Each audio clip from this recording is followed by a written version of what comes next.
ایک دفعہ کا ذکر ہے، ایک عجیب چھوٹے گاؤں میں اولیور نامی ایک نوجوان لڑکا رہتا تھا جس کے پاس ایک منفرد تحفہ تھا۔ وہ الفاظ کہنے کی صلاحیت رکھتے تھے جو شہد کی طرح میٹھی تھی۔ اس کے لبوں سے نکلنے والا ہر لفظ نرم، مہربان اور ہمدردی سے بھرا ہوا تھا۔ جیسے جیسے اولیور بڑا ہوتا گیا، اس کا تحفہ پورے گاؤں میں مشہور ہونے لگا اور دور دور سے لوگ اس کی میٹھی باتیں سننے کے لیے آتے۔ جب بھی کوئی جھگڑا یا غلط فہمی ہوتے، وہ اولیور سے مشورہ لیتے، یہ جانتے ہوئے کہ اس کے الفاظ گہری زخموں کو بھی بھر سکتے ہیں۔ ایک دن امیلیا نامی مسافر گاؤں میں پہنچا۔ اس نے اولیور کی غیر معمولی صلاحیتوں کے بارے میں سنا تھا اور اپنے لیے اس کی میٹھی باتوں کا تجربہ کرنے کے لیے بے چین تھی۔ امیلیا ایک پریشان روح تھی جو اپنی ماضی کی غلطیوں اور پچھتاوی کی بوجھ سے دبے ہوئی تھی۔ جیسی ہے وہ اولیور سے ملی، اس نے تسلی اور معافی مانگتی ہوئی اس پر اپنا دل کھول دیا۔ اولیور نے غور سے سنا، اس کی آنکھیں ہمدردی سے بھر گئیں۔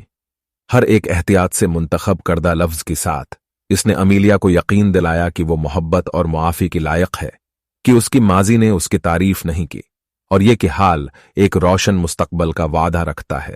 جیسے ہے میٹھی الفاظ نے اس کے دل کو چھو لیا۔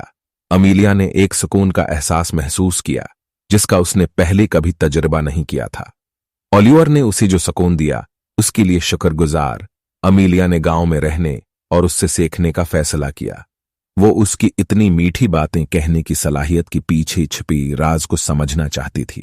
اولیور نے کھلی بازوؤں کے ساتھ اس کا استقبال کیا، اسی ہمدردی کی اہمیت، فعال سننے اور احتیاط اور محبت کے ساتھ الفاظ کا انتخاب کرنا سکھایا۔ جیسے جیسے دن گزرتے گئی، امیلیا اولیور کی طرح ہو گئی۔ وہ جہاں بھی گئی مہربانی اور تفہیم پھیلانے لگی۔ ان کے زیر اثر گاؤں میں ترقی ہوئی اور آس پاس کی دیہاتوں کے لوگ بھی ان سے رہنمائی حاصل کرنے لگی۔ میٹھی الفاظ کی مالک کے طور پر اولیور اور امیلیا کی شہرت دور دور تک بڑھتی گئی۔ لیکن کسی بھی کھانے کی طرح ان کے کھانے میں بھی ایک موڑ تھا۔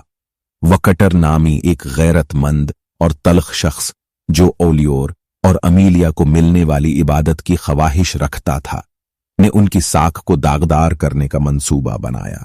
اس نے ان کے بارے میں جھوٹی افواہیں اور جھوٹ پھیلایا، اس امید میں کہ گاؤں والوں کو ان دونوں کے خلاف کر دیا جائے۔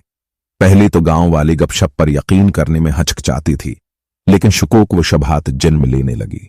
اولیور اور امیلیا جانتی تھی کہ انہیں صورتحال کا مقابلہ کرنا ہے۔